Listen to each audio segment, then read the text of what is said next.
Hello and welcome back to the channel. This month it is March and I can't wait to show you a tour of the garden. Everything, as you can see, is in full spring. We have these beautiful daffodils, the crocuses are coming up, and I have some jobs to do.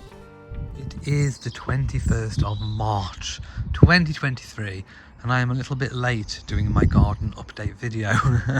In fact, actually not a lot has happened since the last one in terms of jobs in the garden done. I still have lots of jobs to do, but there is still plenty of March left to do it. I'm not completely out of it yet, but we have had some bad weather. We've had lots of wind, we've had lots of rain. As you can see, it looks like it's going to rain right now if you look at those clouds over there, but things are definitely springing into action, which is what I want to show you today. So the first thing that I want to show you is the beautiful pots. So these tubs, if you remember from a weekly vlog that I did, I showed you how I planted them, and there are lots of different layers of bulbs and they are all supposed to come through in their own succession. So as you can see, we've got these beautiful tete-a-tetes, mini daffodils. I just love them. They are so delicate looking. They just look so happy and cheery. I just love them. We've got the crocuses and we have tulips. Now, if you remember, I made a bit of a mistake when I put the bulbs in. We have some regular tulip varieties and I have some giant ones, and I was supposed to mix them all up, and I think this tub might have the giant ones in, and I think I only put the regular over here. But as you can see, we still have some violas as well. We've got the little viola flowers here, and they're all kind of blending in, and it just looks very, very full. I think we even have some muscari as well right there. So it's looking very, very full, and I expect obviously the tulips will take over very, very soon. But at the moment, the star of the show is definitely the daffodils over here. They're just absolutely gorgeous. I can't stop looking at them. And we have the same in this little tub over here, this little planter. I'm hoping you can hear me over the wind, because the wind is still picking up. So this one's not as densely packed, it is a wider space, but when these tulips come out, I think it's going to look absolutely fantastic. We have more signs of life over here. We have 3 of these, and I forget the name of them, but I do have the card somewhere. But we've got one there, we've got one over here, we've got one over there, and they are definitely coming back. This rose, now this is one of my rambling roses. It's Alberic Barbier, and as you can see, all of my roses, they've all got buds on, even the ones that I transplanted from the old garden. So it's just doing so well. The lawn is in need of a mow, it really is, but again, it's just not been the right time. It's always been damp, or it's been too windy, or I've been too busy. There's always been some kind of an excuse not to do it. This has moved slightly. This is not its final position. If I just zoom out so you can see a little bit more, yeah, it blew over. It keeps blowing over. It's very exposed in that corner where it was there, so I've just kind of shoved it in a little bit more there to keep it up. But I do need to get some new roses, possibly some clematises, to go up it and kind of anchor it down properly. But I do have 2 more to fix together. My poor greenhouse. Do you remember I put it together in the last garden update? The wind just took it clean off. So as you can see, the bricks that I weighed it down with worked. They worked on the bottom layer, but not the top. It just completely took the top off. So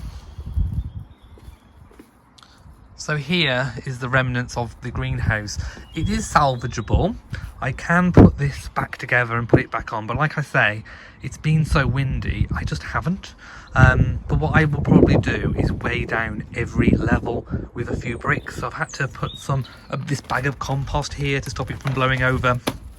Anyway, the joys of gardening in Britain with our changeable weather. So in the border, I'm still a bit doubtful over what's going to come back that we planted last year, but we do have some signs of life. Things are sprouting. These I did not put in. These are what have come back from the old garden, and this looks like it's doing quite well. We do have loads of bulbs coming through, even in the lawn. I'll show you the front lawn as well later, because the front lawn has got so many bulbs coming through because we just laid the turf on the top. Right, the patio table. I did clean this last week. It's already gone a little bit dusty, but it's not too bad. We haven't really had a chance to sit out in it yet. As you can see, there are some more bulbs that were planted in the old garden, and they've just kind of come through. These are the old roses from the old garden. They've got some buds on. So everything has signs of life. And just look at the big daffodils. So I'd say we've got a 50-50 split of success with these bulbs. Some of them have come up blind with no flowers, but I expect for next year, as long as I let all the foliage die down, which I will do, they should be okay for next year. But I think a 50% success rate in the first bulb planting year is probably quite good, I would imagine. The rose walk, I'm really pleased with the shapes that I put them in, and they are growing so well, and they're looking very, very healthy. So I'm really liking that. If I just show you, let's find a big daffodil. So obviously very different to the small tete-a-tetes. These are full, big sized daffodils, and they are beautiful. Nothing says spring like daffodils. They are gorgeous. As you can see, we can see all of those. These are what I've really been wanting to do. I need to take away all of this grass. We do have some coming through. Now it's a bit chewed because the cats like to chew it, unfortunately. But there you go. Can't really do much to change that. Now this, again, I need to pull off all of these old bits and reveal all the new foliage in between. Oh, there's one of the new roses as well in the corner. I was concerned about this hydrangea Limelight, but as you can see, we do actually have some buds on it. So there we go. For you, I can cut off the heads. Well, now is a good time to cut them off, really. I just didn't get around to it. And these are looking very, very, very healthy. So there we have it. I've still got to move all this pile of slabs. But like I say, I think I'm going to use some of those for the new garden, the new greenhouse base, which I'm going to reconfigure here on this patio. But that's just a look at the garden so far.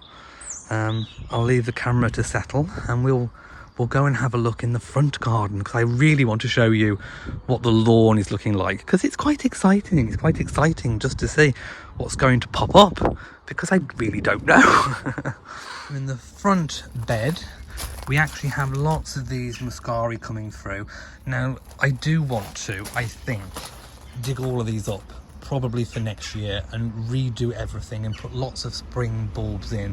I'd like this to be a spring bulb garden, and then maybe I can put some plants in for the summer. The rose that I chopped and pruned is doing really well. This rose was already in here, and it's a beautiful kind of coral colour, so I chopped it right down because it went a bit wild, and it looks like it's going to be very, very healthy this year again. Again, I've done another one of these pots by the front door, looking really full and healthy with the tete-a-tetes and just the exact same bulbs basically. So looking at the lawn, this is the bit I wanted to show you. Just look at that naturalization. we literally just had the turf laid on top of the bare earth, so we didn't really know what was down there.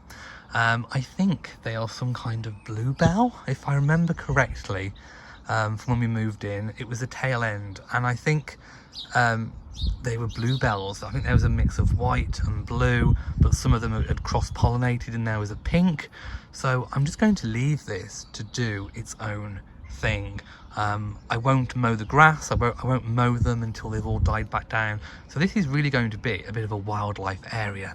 And as you can see, it goes all the way across there as well. And we've got three lone daffodils. We've got 1, 2, and we've got 3 over there all by themselves. The bird feeders are doing really well too. The birds have really got used to me. They know when I come and put some seed on. It's not long before they're hopping on and they're eating all the bird seed. So there we go. And also all of the roses along the border as well are doing so well. So I'm happy. I'm one happy gardener. I just need to get some jobs done. And finally we have some nice weather, so I'm going to be able to go out later and actually do some gardening and get all my most of my March jobs completed. So that's going to be really, really good. I'm so excited. Yay! So I just want to show you this beautiful tub. Now, of course, it's identical on the other side, apart from, as I said earlier, I think I got some of the giant tulips mixed up. But you can just see a beautiful tulip just ready to emerge. And we've got this plethora of abundance tete-a-tete daffodils that are in full flower. They are just a delight to behold. The season just can't get any better. Sadly for my little greenhouse, it is still too windy to put this back up. I'm not even going to attempt it right now. So for now, it's going to just stay here. But it will be okay. I will reassemble it in maybe a few weeks or maybe days. I really don't know. Whenever the wind drops.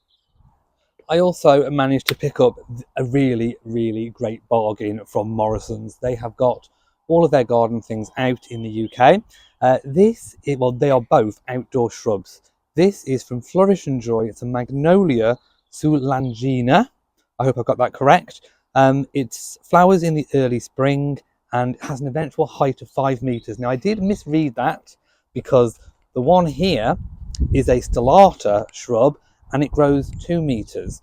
So I expected this one to be the same. So this is a little bit bigger than what I expected, but they are in fairly good condition and they were only $6.99 each. So I think that is a bargain, but I need to find the ideal spot for them to go.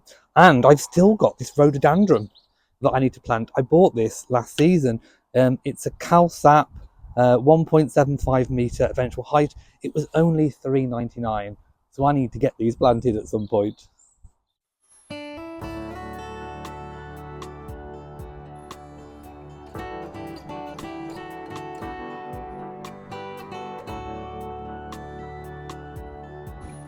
Right, so it's now time to finally tackle this hydrangea. The heads need taking off. I've got my trug with all my little bits and bobs in. I've got my trusty gloves. I've got my fork. I've got my little mini digging tool. Another pair of gloves. I've got some secateurs. I've got some snips. And I have my little planting dibber that's got different lengths of depths of how far you can plant bulbs. So there we go. Right, I think I need my gloves and I need my snips. These are my new ones. I think I've only used these a few times with my roses. So I'm going to try these and I'm going to snip also the grass as well at the back. So I will show you those. Let's get to it.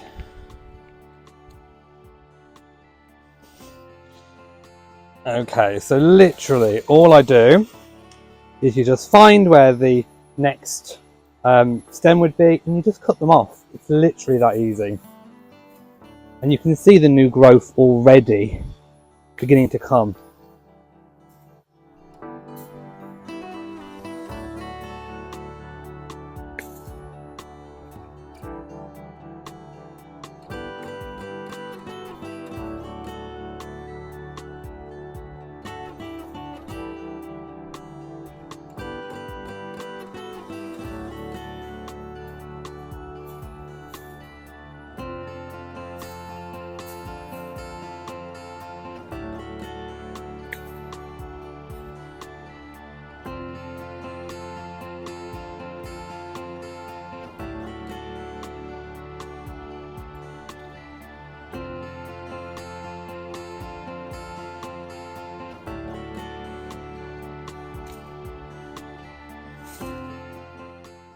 So there we go, don't be scared. Just get in there and give it a really good snip. I've also got a lot of weeding to do in this border. They've all suddenly sprung up. But there you go, that's basically the finished article. I can probably go down on this one to this next shoot there. And there you go, it's also had a bit of a prune. And you can also take this opportunity to really shape everything as well. So these bamboo supports were put in when the flower heads were quite heavy. I might not need it as it grows stronger, but there you go, that's the finished article. Now it's also a really good opportunity to shape up any misshapen shrubs. So we've got a really big long stem here and the rest of it is quite short. So what I'm going to do today is go down and just reshape it.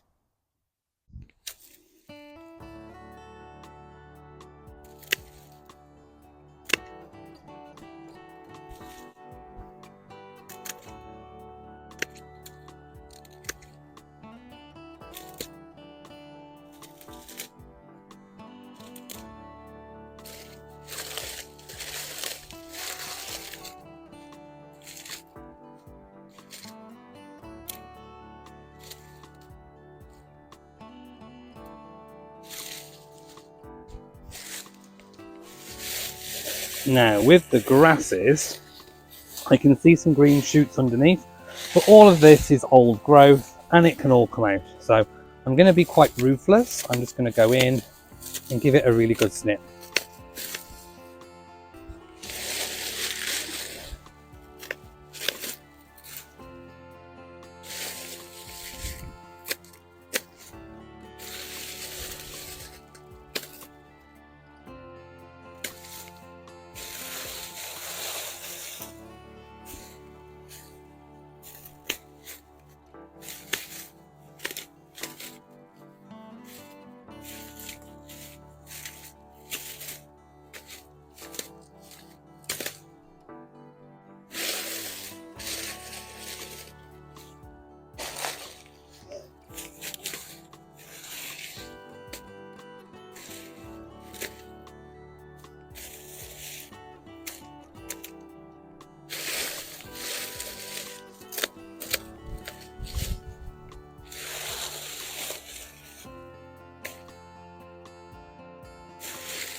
Okay, so don't be afraid to be quite ruthless. You can get in there, give it a really good shape, it will grow back. There we go. Now it's also a really good time to take up anything that may have died over winter. So I am just going to cut these back to the bottom just in case anything does come back. I don't think, oh actually there is some growth in them actually. I'm going to leave them, I'm going to just cut them back and then see how they do. Right, so I've got my little trug of cuttings. I'm also going to put weeds in there. We've got Bo, who's been following me around. I don't think he's done weeding before, so he might be intrigued in a bit. He's just gone inside. But yeah, everything's looking in a better shape now. So I'm quite pleased with the shape of everything, apart from those clematis over there. In fact, I don't even know if they're going to stay over there yet, so I haven't pruned them. But I may even want them to go up the obelisks somewhere. So now my job is to weed this bed, so we'll see how far we get with that.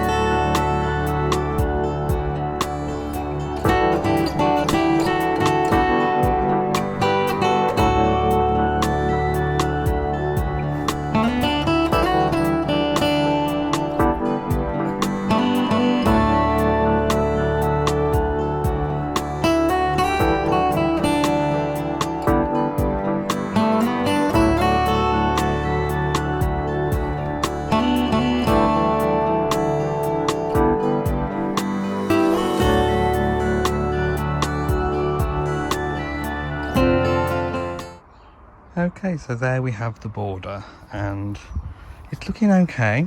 I still need to kind of rotate the soil a bit and turn it over, but basically it's not looking too bad. And we've got a big, this is basically everything that I've either pruned or taken up with weeds, so it's not looking too bad. Now I really want to mow the grass, but I think I'm going to have to do that another day because it's still a little bit damp and I don't want to sort of ruin the lawn. But it's looking really good and I'm happy with the results so far.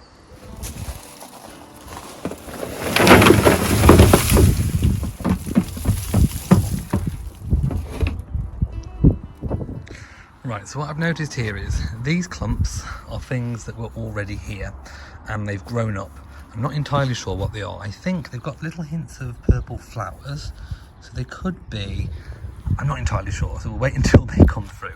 But this one here is strangling this plant here, which I planted. So what I want to do is to move this clump somewhere else. So let's dig it up and move it. There we go, that's freed up this little plant over here, which is coming back after the winter. Still a few little weeds that I've missed, so we'll pull those up. And I've moved the one that I've moved over here. So there we go, I put it here because I still want to get a different plant for over here. So we'll see what they turn into. If they aren't anything particularly wonderful, I might just dig them up and remove them and replace them anyway. Okay, so I'm now in the front garden. And what I want to do, I normally take a little jug and I put some loose nuts and seed on this bench here. And I've also got a little ground feeder for the robins as well.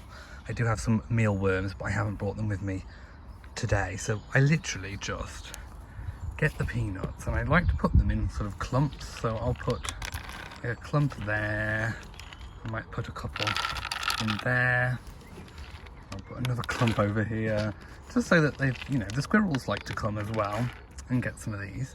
So then once I've sort of put those into little clumps, I'll get the rest and I'll just sort of make a little bird buffet. And seed can go in the house as well. And we'll have a little bit down here and there. There we go. And then the birds can come there and have a little feed. It's like a mukbang for birds and squirrels. Update on the polyanthus that I put in. So obviously this is the first year they've been put in, so we've not really had any flowers other than what was on them when I actually put them in. So I think they will look really, really great next year. And I'd also like to put maybe some hellebores under this hedgerow next year as well. Update on the rose as well at the front of the house. Just look at all the new growth on this since I pruned it, looking really, really great. And also the pot by the front door as well. Isn't it looking happy and pretty and gorgeous? Right, so I couldn't resist. I put it up. I just couldn't bear it down a moment longer. So I did put it all back together. It went back together fine. But I've put some more bricks on. So obviously I can still put my seed trays on the top of the bricks. And I've put my bag of compost at the bottom as well. So we do have plenty of weight on it. If it blows over again, I think I'm going to have to call it quits, to be honest. I still don't think, like I say, the only reason I bought it in the first place was until I get a proper greenhouse. But it could also be for overflow seed preparation. But yeah, we'll see how that goes. If it blows over again, I think I'll just dismantle it until a bit later in the summer. So we'll see how that goes. I'll keep you updated. So all winter I have protected my outdoor tap with this kind of tap sock thing. It's an extra large tap sock. I didn't need to buy this. All I needed was a small one. But what I've done, I kind of folded it over. So if I just do it one-handed, I just had it on like that, and it's just kept it, from freezing over. So I'll leave that one linked. It has been really good. Thank you for watching this video. If you have enjoyed it, then please give it a big old thumbs up. Don't forget to share on social media, and of course do hit that bell so that you know whenever I upload a new video. So until next month, mwah to you all and goodbye.